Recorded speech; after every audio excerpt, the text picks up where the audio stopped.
بسم اللہ الرحمن الرحیم۔ السلام علیکم ناظرین۔ ایک عورت اپنے شوہر سے طلاق لے رہی تھی۔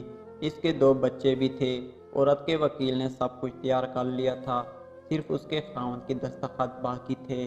خاوند نے وکیل سے التجا کی کہ مجھے پتہ ہے اب اس کے بعد ساری زندگی میں اپنے بیوی بچوں سے دور رہوں گا۔ میری ایک التجا، میری ایک خواہش میری بیوی سے کر دو کہ میں اپنے بیوی بچوں کے ساتھ کچھ گھنٹے گزارنا چاہتا ہوں۔ وہ اپنے بچوں کو لے کر کل کورٹ آ جائے، وہاں سے میں ان کو اپنے ساتھ لے جاؤں گا۔ اس کے بعد آ کر میں دستخط کر دوں گا۔ اس کی بیوی بچے صبح کورٹ آئے۔ اس کے شوہر نے اپنے بیوی بچوں کو گاڑی میں بٹھایا اور ساتھ لے گیا۔ چھوٹا بیٹا: پاپا مجھے مما کے ساتھ آگے بیٹھنا ہے۔ بیٹی: مما مجھے بیٹھنا ہے۔ بیٹی: پاپا اس کو دیکھو نا۔ بیٹی: پاپا مجھے آئس کریم کھانی ہے۔ پاپا نے آئس کریم کھلائی۔ ریسٹورنٹ لے گیا۔ کبھی ماما کبھی پاپا بچوں کے منہ میں نوالے ڈال ڈال کر کھلاتے۔ پاپا اپنے رومال سے بیٹے بیٹی کا منہ صاف کرتے اور بچوں کو پانی پلاتے، ان سے پیار کرتے۔ بچے: یہ نہیں کھانا، وہ کھانا ہے۔ پاپا پھر پارک لے گئے۔ بچے کھیلتے کھیلتے کبھی پاپا سے گلے لگتے، کبھی ماما سے۔ پاپا بیٹے بیٹی کو گود میں اٹھائے اور پیار کرتے، ان کی فرمائشیں پوری کرتے۔ بیٹی: پاپا ہمیں اپنے گھر جانا ہے، نانی اماں کے گھر نہیں جانا، آپ ہمیں اپنے گھر لے جائیں۔ نہ بچے ضد کرتے: پاپا ٹھیک ہے بیٹا لے جاؤں گا۔ بیٹا: پاپا ہماری گاڑی خوبصورت ہے، تیز چلتی ہے، وہ گاڑی صحیح نہیں ہے، میں بڑا ہو کر پاپا تیز گاڑی چلاؤں گا۔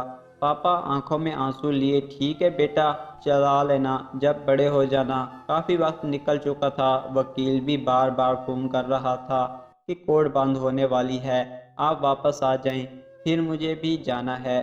لیکن باپ کا اپنے بیوی بچوں سے بچھڑنے کو دل ہی نہیں کر رہا تھا۔ باپ کی آنکھوں سے آنسو بہنے لگے۔ بیٹی نے دیکھا: پاپا کیوں رو رہے ہو؟ پاپا: نہیں رو رہا، آنکھوں میں کچھ چلا گیا تھا۔ راستہ کا سفر بہت تیزی سے ختم ہو رہا تھا، نہ چاہتے ہوئے بھی وہ کورٹ پہنچ گئے۔ گاڑی کھڑی کر کے بچے رونے لگے: ہمیں پاپا کے پاس جانا ہے۔ پاپا نے بیٹے کو گود میں اٹھایا اور بیوی اور بیٹی اس کے پیچھے چلنے لگے۔ اس کی بیوی نے اپنے بچوں کا پیار دیکھا اور اسے احساس ہوا میرے بچے اپنے پاپا سے کتنی محبت کرتے ہیں۔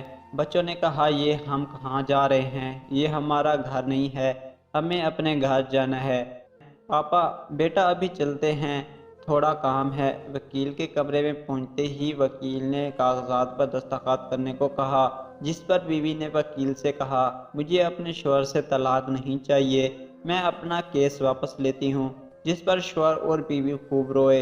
عورت کو پتہ تھا وہ اپنی ضد کی خاطر اپنے بچوں کی زندگی تباہ کر رہی ہے۔ اگر ہم تھوڑا سا اپنی انا ضد کو ایک طرف رکھ دیں اور کسی دوسرے کی بجائے اپنے معاملات خود حل کر لیں تو بہت سی غلط فہمیاں دور ہو جائیں گی اور بہت سے رشتے ٹوٹنے سے بچ جائیں گے۔